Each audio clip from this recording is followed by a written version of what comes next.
오늘 우리가 함께 나눌 말씀 요한복음입니다. 11장에서 32절에서 35절까지입니다. 교독하겠습니다. 오늘 본문은 교독하겠습니다.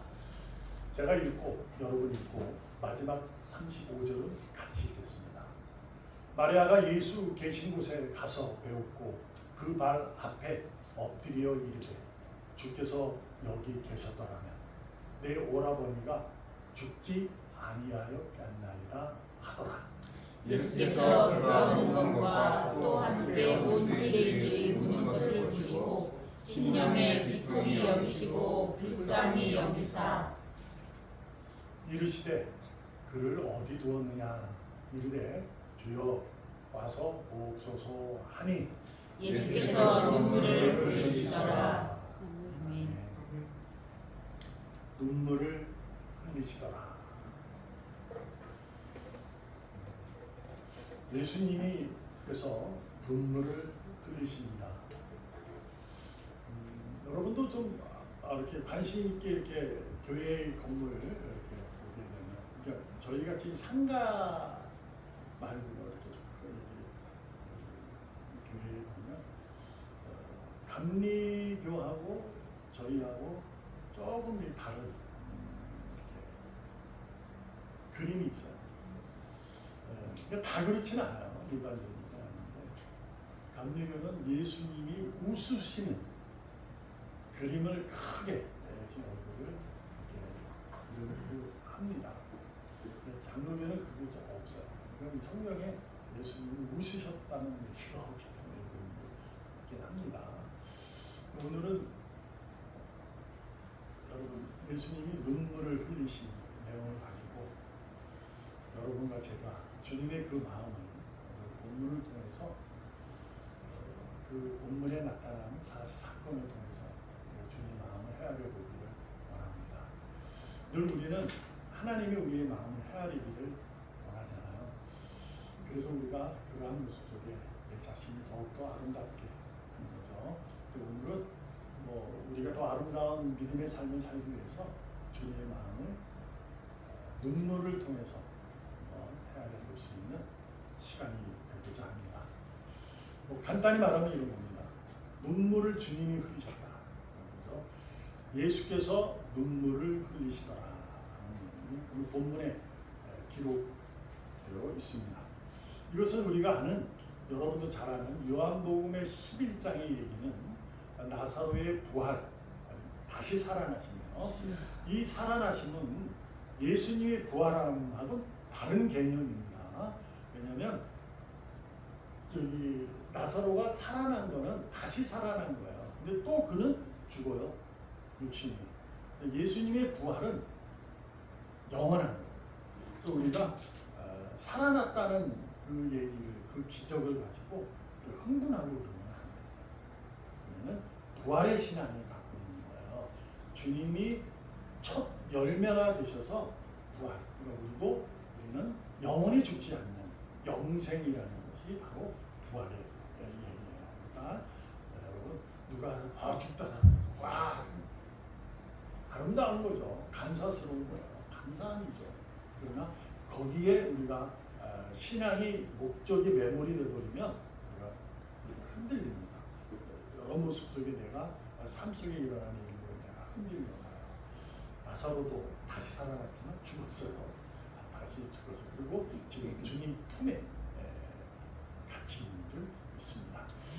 그렇게 이해하고 눈물을 흘리신 주님의 마음을 헤아려보기에 먼저 여러분도 잘 아시겠지만 마리아와 마르다, 마르다가 언니고요, 마리아가 동생이고 오라버니가 있었어요. 그 오라버니가 나사로예요.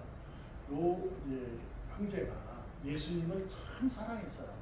그러니까 이것은 왜 사랑했는지는 몰라요. 성경에 다 기록하지는 않으니까요. 근데 예수님을 이렇게 대접하고 이런 일들이 있잖아요. 우리가 잘 아는 마르다와 마리아의 모습.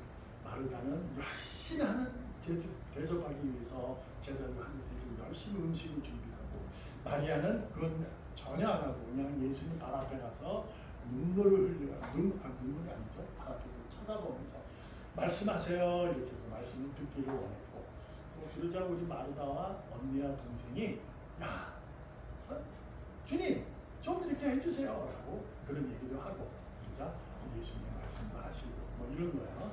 자 누가 더 나았다 너 신앙의 모습이 크다 이런 것은 모르겠지만 예수님이 하신 말씀 세상의 일로 근심하는 것 마음이 분주한 것보다는 주님을 만나 말씀을 듣고 한 가지에 매진하는 것이 집중하는 것이 더 낫다라는 얘기를 하고 있는 거예요. 그러니까 여러분이 세상의 일을 하지 말라 하는 거 아니에요. 세상의 일을 그러니까 마르다는 열심히 대접하기를 즐거워했잖아요. 근데 그 마음이 분주해졌다는 것은 뭐냐면 마리아가 미워진 거예요. 질시한 거예요. 질투가 난 거예요. 그 마음을 예수님이 이렇게 지적하는 거지 마르다의 헌신에 대해서 뭐라 하는 건 아니에요. 그걸 잘 아시고 여러분의 지금 삶의 내용, 그 교회에서 하는 헌신, 이 헌신들이 누구보다도 마르다처럼 열심히 하셔야 돼요. 그런데 그 안 하는 사람이 있을 거예요. 있잖아요. 그 사람을 미워하거나 질시하거나 그러시면 안 된다. 뭐 그런 얘기가 됩니다. 근데 또한 난 그래? 그럼 나는 안 해도 되겠네. 라고 하면 또 안 되죠. 왜냐하면 그 사람 어떻게 돼요? 말씀을 듣고 하나님의 사람으로 이렇게 주님의 발 앞에 무릎을 꿇고 말씀 듣기를 즐거워하는 그 모습이 또 필요하다. 이런 것도 있는 거예요. 여하튼 그런 일도 있어요. 너무 사랑했어요. 근데 그 사랑했던 두 자매의 오라버니가 죽은 거예요. 그래서 예수님이 편지를 썼어요. 예수님 빨리 오세요. 우리 오빠가 위험합니다. 지금 겨울 죽으려고 그래요. 근데 예수님이 어떻게 해요? 곧바로 가지 않아요. 사흘 지난 후에 가게 됩니다. 그러자 이제 오늘 이런 얘기가 있고 하는 거죠. 자, 그래서 32절에 보면 이렇게 합니다. 마리아가 예수 계신 곳에 가서 배웠고 그 발 아래 엎드려 이르되 주께서 여기 계셨더라면 우리 오라버니는 죽지 아니했을 겁니다. 라는 거죠. 왜 그랬을까요? 예수님은 병을 고치시는 분으로 이해하고 있었기 때문에 그래요. 예수님이 처음에 복음을 사역을 시작할 때 그분은 말씀을 증거하고 병자를 고치고 귀신을 쫓는 일을 했어요. 그러니까 그것이 소문으로 다 하는 거예요. 그러니까 이 마리아도 신앙의 자체가 예수님이 우리의 오빠를 병을 고칠 수 있는 분이다 이렇게 이해를 하는 거예요. 근데 사흘 만에 왔다 보니 지난 이후에 오니 그 중간에 죽어버린 거죠. 그러니까 이제 마리아는 마음이 너무 아픈 거야. 주님이 계셨으면 편지했으면 바로 왔으면 우리 오빠는 죽지 않았을 텐데 뭐 이런 거 아니겠어요? 그런 모습을 이제 마리아가 고백을 한 거죠. 그때 예수님이 이제 33절에 보면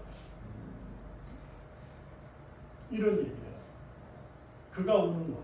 그러니까 마리아가 울었죠. 안 울겠어요. 오빠가 죽은 거. 그리고 함께 온 유대인들이 우는 것.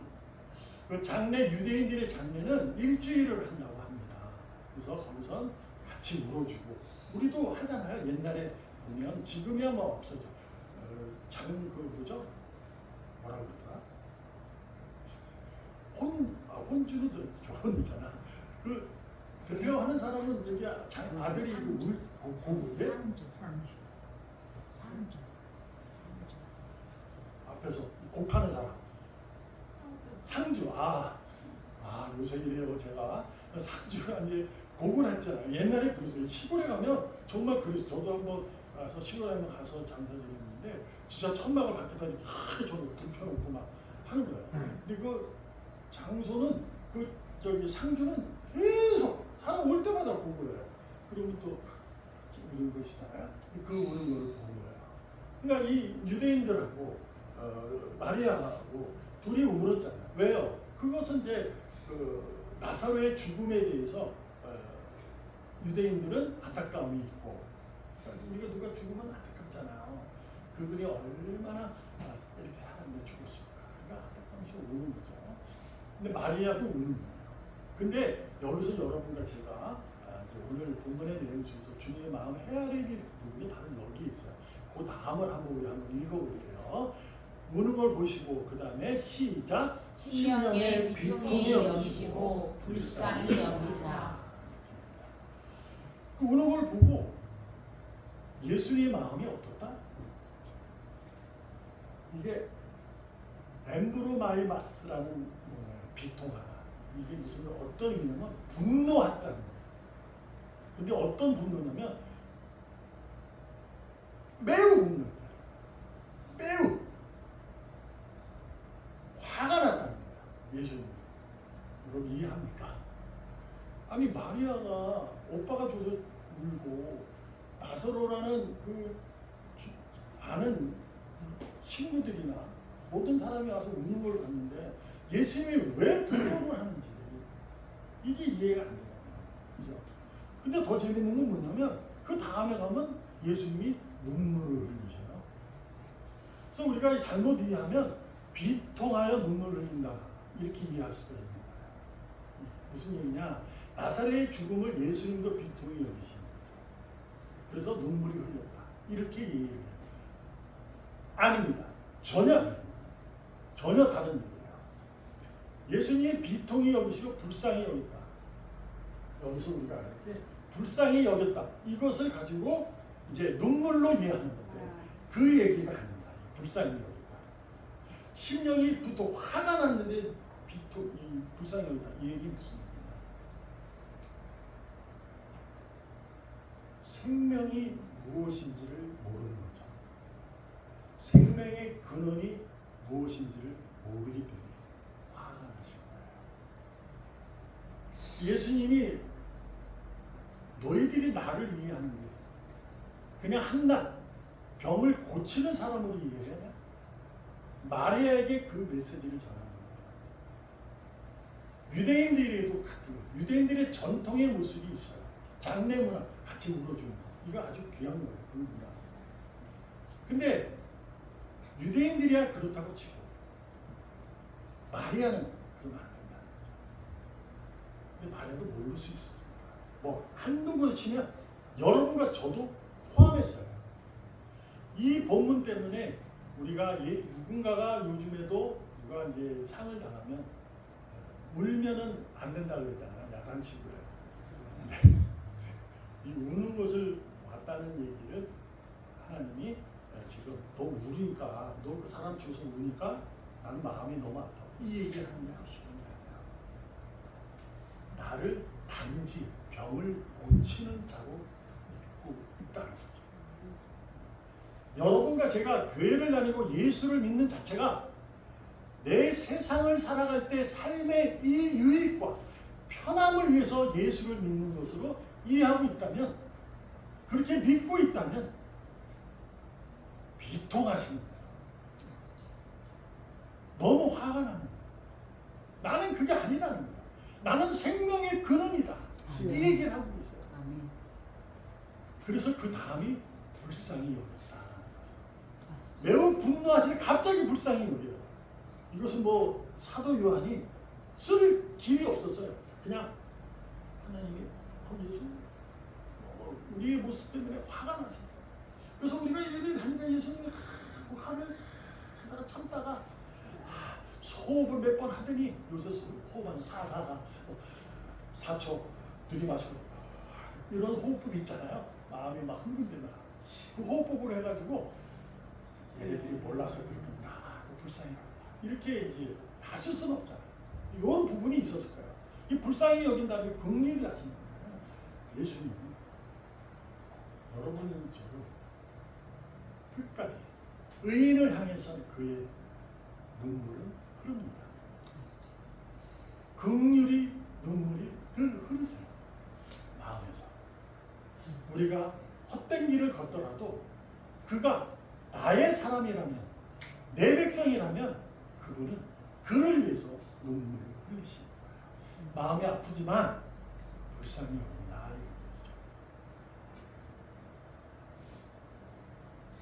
권오중이라는 배우 아니잖아요. 그죠?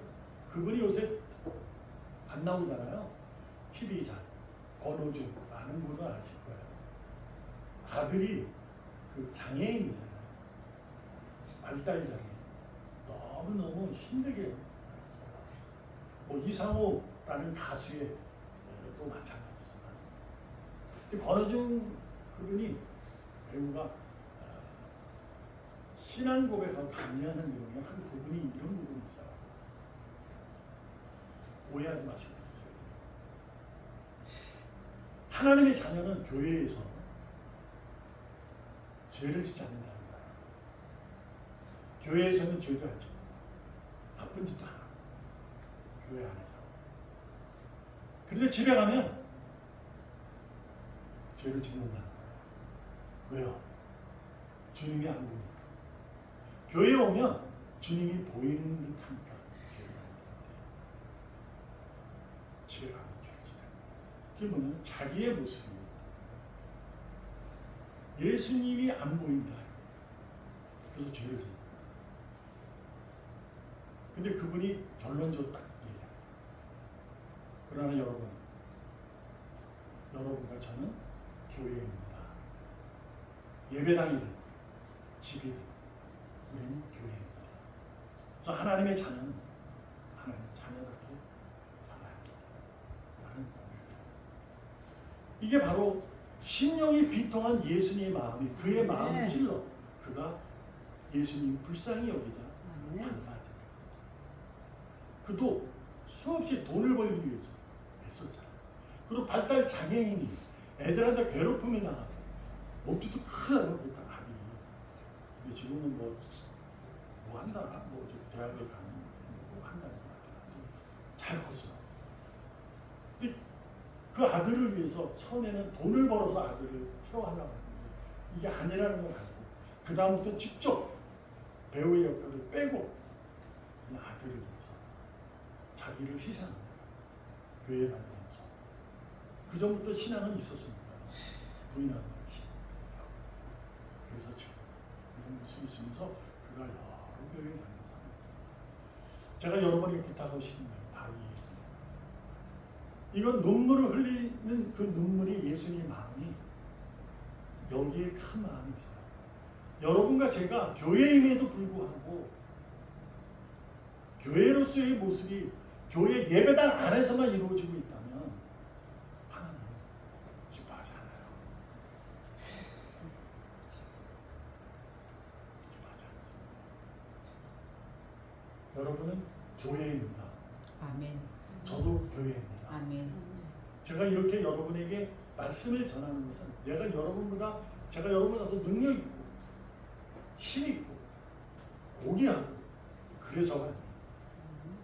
저는 단지 말씀 여러분에게 증거해서 여러분이 그 삶을 통해 하나님의 역사가 일어나기를 전하는 그 역할을 할 겁니다. 이 교회 안의 생활은 이 장로님 이하 여러분들이 해내는 거예요.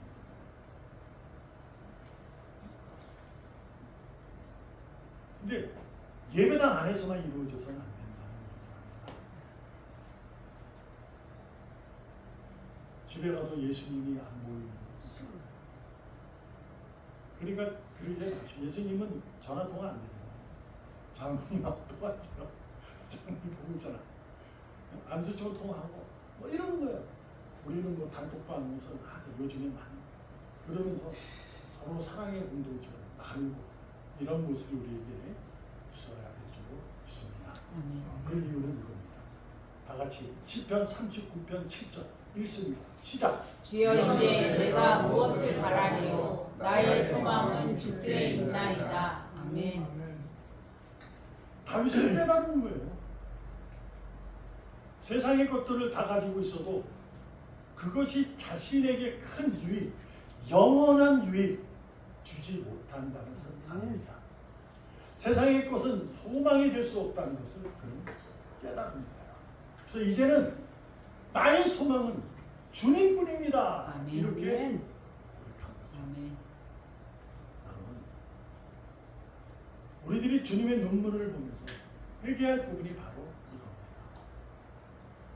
주님이 비통히 여기셔서 불쌍히 여기시는 그 마음을 헤아리셔야 합니다. 오늘도 여러분과 저를 기다리십니다. 내게 오기를 기다리세요. 우리는 늘 같다고 생각을 합니다. 그러나 주님은 더 와라. 아멘. 주님이 눈물을 흘리시는 것은 우리의 삶이 너무 안타까워서 흘리는 눈물인 줄 믿습니다. 아멘. 그럼 맞아요. 그러나 그 눈물에게는 긍휼이 있다는 것을 아셔야 돼요. 곧 나의 지금의 삶이 절망이 아니라는 거예요. 소망이에요. 아멘. 물론 그 또한 지나가리라는 얘기를 저번에도 한 말씀 드렸지만 그 사람에게는 그게 그렇게 순탄하게 오지 않습니다. 이게 순상이 오질 않아요. 지금 힘들어 죽겠는데 무슨 언제야. 근데 예수님은 그걸 비통히 여기셔요. 여기지 아세요? 너는 내 생명으로 주고 죄송합니다. 산자야. 근데 그까지 일로 힘들어해? 그거가 다 세상이 무너진 것처럼 생각해? 아니라는 거죠. 내게 소망을 두어라. 그러면 그 일은 내가 한다. 우리는 회개하는 겁니다. 주님의 마음을 헤아리신다면 회개하시는 거예요. 생명의 의인으로서 왜 내게 그렇게 헌신했는데도 불구하고 왜 내게 나는 여러분의 마음이 있는 줄 압니다. 근데 그렇게 해서라도 흘리는 눈물 왜 내게 예수님 병을 고쳐줄 수 있었잖아요. 여기 계셨더라면 우리 오라비가 죽지 않을 수 있었잖아요. 비통히 여기셨어요. 그러나 불쌍히 여깁니다. 곧 여러분과 저의 그 아픔을 외면하시지 않아요. 절대. 예수님 주님도 마음에 눈물을 흘리십니다. 아마 여러분과 제가 흘리는 눈물보다 더 큰 눈물을 많이 흘리실 거예요. 이 주님이시니까. 아멘. 세상에 의해 절망하지 마세요. 우리는 더 이상 생명의 근원 되시는 주님으로 말미암아 생명을 얻은 자요. 말미암아 세상의 종이 아닌 거죠. 우리는 세상의 종이 주님의 종입니다. 아멘. 그래서 내가 지금 삶이 녹록하지 않다면 뭐 하셔야 된다? 회개하셔야 된다. 주님 앞으로 방향을 틀 수 있도록 내게 능력 달라고. 왜요? 힘들어요. 힘든 걸 하나님께 얘기하지 말라는 얘기가 아니라 하나님 너무 힘들어요. 좀 해주시 하면서 계속 고백하다 보면 주님을 바라보게 돼요. 아, 세상이 해주는 게 없구나. 주님만이 나의 위로가 되시는구나. 이걸 알고 방향을 틀게 됩니다. 회개는 잘못했으니까 늘 용서를 빚는 거잖아요. 그래서 좀 찌질이 같은 모습이 신앙의 모습이 있을 수 있어요. 그러나 그런 거 아닙니다. 목사도 회개하고 누구도 회개하고 내가 의롭게 잘 살고 있다고 해도 회개하셔야 돼요. 나도 모르게 짓는 죄가 있거든요. 작년 기도하시잖아. 나도 모르고 기도하는 세상에 젖어 사는 요즘에 어느 정치인이 얘기하잖아요. 인생이란 흔들리는 거죠. 젖어가며 사는 거죠. 하잖아요. 그 인생이에요. 원래 그 인생이에요. 그 젖어가고 흔들리는 게 뭐예요? 자신의 죄 때문에 아니에요. 그것이 잘못이든 어쨌든 그런 거예요. 우리는 인생이 그래요. 그래서 우리는 소망이 하나님께 두고 있다면 그럼 안 합니다. 이 사람은 다 알아요. 여러분과 저는 하늘에 소망을 두고 늘 회개하는 길을 걸어가시기를 바랍니다. 아멘. 그 눈물을 흘리셨는데 그 두 번째를 얘기를 나누는데 죄송하지만 다 같이 읽어보겠습니다. 시편 126편 5절 6절 시작. 눈물을 흘리며 씨를 뿌리는 자는 기쁨으로 거두리로다. 울며 씨를 뿌리러 나가는 자는 반드시 기쁨으로 그 곡식단을 가지고 돌아오리라. 아멘. 시편 126편에 마지막 5, 6절이 끝나는 면서 아주 기쁨을 줍니다. 그래서 우리는 이 말씀을 읽으면서 여기만 읽고 이렇게 하는 거야. 야, 우리가 좀 아프지만 힘들지만 우리가 진짜 열심히 하면 응? 기쁨이 돼. 단을 걷어 복을 얻을 거야. 이렇게. 근데요, 126편은 1절, 2절, 3절, 4절에 읽으셔야 됩니다. 무슨 얘기냐면 이것은 그들이 잘못하여 포로되었을 때 그 아픔 속에 눈물 흘리고 울고 있을 때 그들이 하나님을 대한 영광을 찬양하는 자가 회복되었다는 얘기를 드리는 거예요. 눈물로 울며 얼마나 안타까운가 그 삶에. 근데 이것을 하면서 주님이 눈물을 흘리시는 거예요. 뭐냐? 여러분에게 미안해 하거든요. 저에게도 마찬가지예요. 왜 그냥 미안하다. 너 그래도 그 일 해라. 그러시는 거예요. 그러니까 뭐냐면 우리가 지금 내 삶이 그래요. 그래서 막 얘기하는 거예요. 하나님 수준이 방향으로 좀. 근데 하나님 뭐라 그러셨냐면 눈물을 흘리시면서 미안해. 근데 지금 그 일을 해라. 그냥 그러시는 거예요.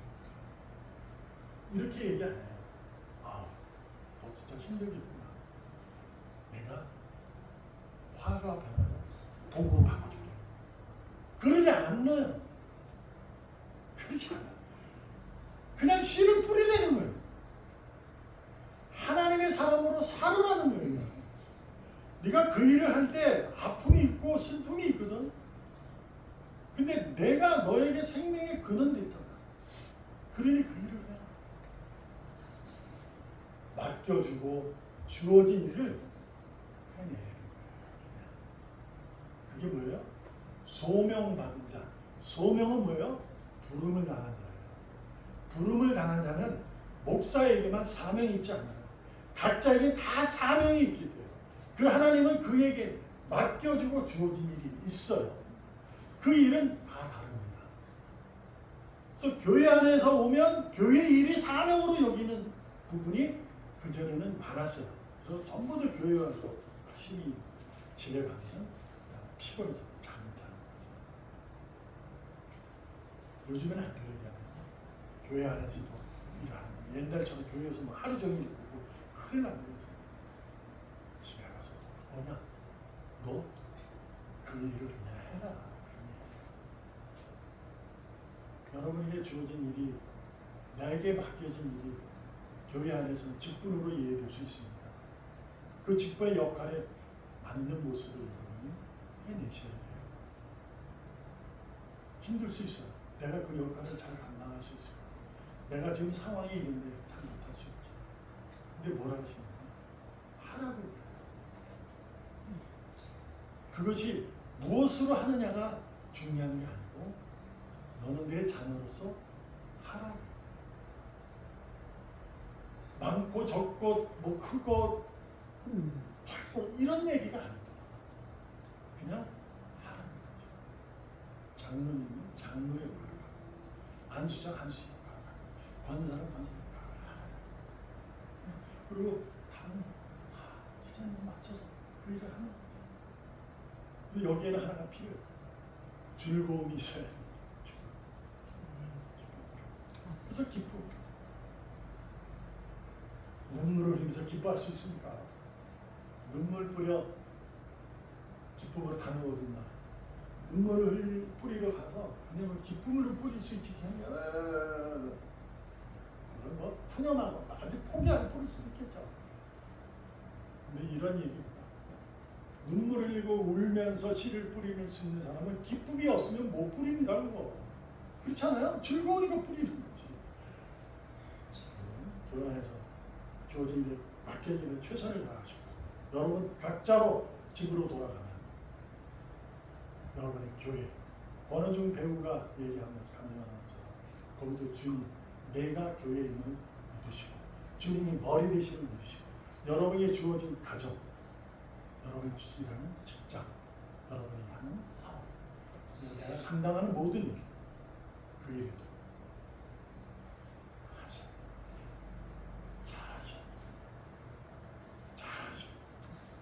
열심히 합니다. 잘하죠. 잘하죠. 눈물을 흘리시더라. 말씀을 맺겠습니다. 이것은 죽음이 생명으로 바뀐 것을 하나님이 안타까워하는 겁니다.